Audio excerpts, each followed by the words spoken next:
Kapitana, parang awa mo na. Ayoko ng gulo. Nakaraan na yun. Ang mahalaga, nagkita na tayo.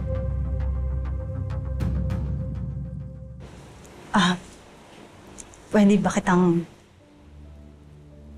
makausap? Salamat po. Sige. Lalabas lang po muna kami. Sige. May dala akong prutas, kumain ka.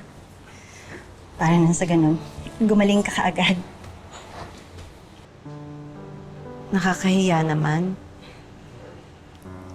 Hindi ka na iba sa akin. Tagal na nating magkakilala eh. Kaya nga kung may kailangan ka dito, sabihin mo lang, handa akong tumulong.